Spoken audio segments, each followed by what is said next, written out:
Hey everyone, and welcome back for another deep dive. You know how much we love to dig into the nitty-gritty, and today we're taking a look at something that's, well, a little unsettling, to be honest with you. Yeah, it's a bit of a dark side topic, but it's something that affects all of us, whether we realize it or not. That's right, we're talking about how governments cultivate acquiescence in their citizens. Acquiescence basically means passive compliance or acceptance, going along with things even when you might disagree or have doubts. It's like the old saying, going with the flow, but in this case, the flow is controlled by those in power. Exactly. And what's crazy is that this control isn't always about brute force or overt coercion. Sometimes it's way more subtle and insidious. That's right, and that's what makes it so fascinating and so important to understand. So to guide our deep dive today, we're going to be looking at this really interesting document titled Acquiescence and Government Control. Now, this document lays out some pretty surprising methods that governments throughout history and even today have used to encourage acquiescence in the population. Yeah, some of this stuff is straight out of a dystopian novel. I know, right? I mean, ever heard of something called controlled opposition? Oh yeah, that's a classic. It's like a magician's trick where you think you have a choice, but really the outcome is already predetermined. Exactly. But we're getting ahead of ourselves. Let's start by looking at the first big idea from the document, which is the concept of manufacturing consent. Right. So this is all about shaping public opinion through information control. Not just censoring information, but actively creating and promoting a narrative that benefits the government. Okay, so it's not just about what you hear, but also about what you don't hear, right? That's exactly right. And it can be really effective. The document gives this chilling example. Imagine a country where every news channel, every newspaper, every media outlet is controlled by the state. Oh, wow. Yeah, I see where you're going with this. Right. So in this hypothetical country, they all tell the same story. They all present the same picture of reality. And after a while, it becomes almost impossible to even imagine any other perspective. You start to accept that narrative as the truth, even if a part of you feels like something's not quite right. It's like being stuck in an echo chamber, where all you hear are your own beliefs reflected back at you. And the scariest part is you might not even realize you're in one. Precisely. It's like a fish swimming in water. The fish doesn't even know it's wet because it's always been surrounded by it. Wow, that's a powerful analogy. So, manufacturing consent is one way governments can subtly encourage acquiescence. But this document dives into other tactics as well, right? Like you mentioned controlled opposition earlier. Yeah, so controlled opposition is a bit more complex, but even more insidious in a way. Basically, it's when governments actually support or even create groups that appear to oppose them. Wait a minute, so you're telling me that sometimes the opposition is actually part of the system? In a way, yes. It's like those rigged magic tricks where you think you're choosing freely, but the magician is actually controlling the outcome the whole time.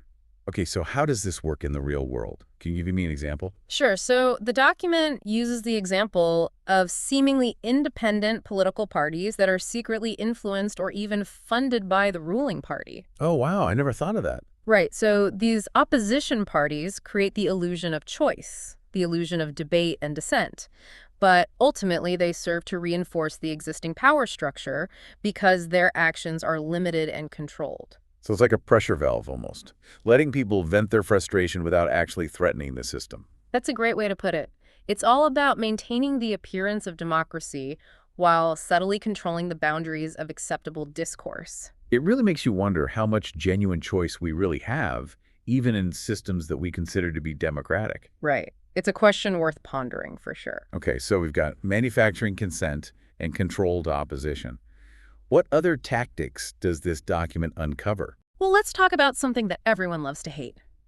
Bureaucracy. Oh, bureaucracy, don't even get me started. I know, right? We all have those stories of getting tangled in red tape, right? Absolutely. Like just last week, I spent hours on the phone trying to get a simple permit for a backyard barbecue. It was ridiculous. Exactly. And that's exactly what the document argues. This isn't just incompetence or inefficiency. It's a deliberate strategy. Wait, are you saying that bureaucracy is a form of control? You got it. These complex and often nonsensical rules and procedures, they wear people down. They discourage them from challenging policies or even asking questions. It's like the system itself becomes a form of control. You just give up and go with the flow because it's too exhausting to fight back. Precisely. It's death by 1,000 paper cuts. You just get so bogged down in the process that you lose sight of the bigger picture. Man, that's depressing. But I can definitely see how that works. And speaking of subtle forms of control, let's not forget about the role of education in shaping how people think. Oh, yeah, that's a big one. I mean, we're all products of the education system we grew up in. Exactly. And the document argues that education can be a powerful tool for instilling values and beliefs that support government agendas. Okay, so it's not just about what we learn, but also about how we learn it, right? Right. Think about history textbooks, for example.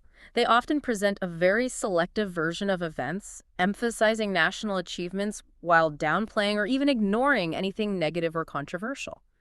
Yeah, I see what you mean. It's a way to subtly instill a sense of national pride and unity, but it can also prevent critical thinking and questioning of the official narrative. Wow, that's really making me think about my own education. Were there things I was supposed to learn but not supposed to question? That's a great question, and one that we should all be asking ourselves. Okay, so we've covered manufacturing consent, controlled opposition, bureaucracy, and now social conditioning through education. What else is there?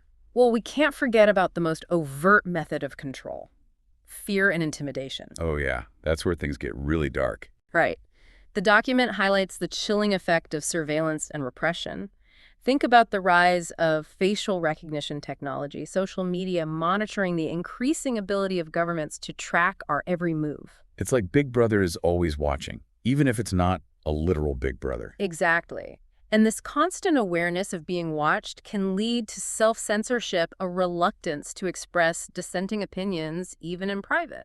Because you never know who might be listening or watching, right? Right. And the chilling effect of this surveillance can be just as effective as outright censorship. It's like an invisible cage that limits our freedom of thought and expression. Precisely.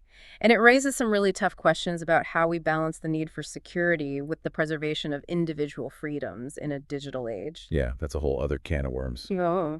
But it's definitely something we need to be thinking about. Absolutely. So just to recap, we've got 5 key methods of cultivating acquiescence that are laid out in this document: manufacturing consent, controlled opposition, bureaucracy, social conditioning, and fear and intimidation.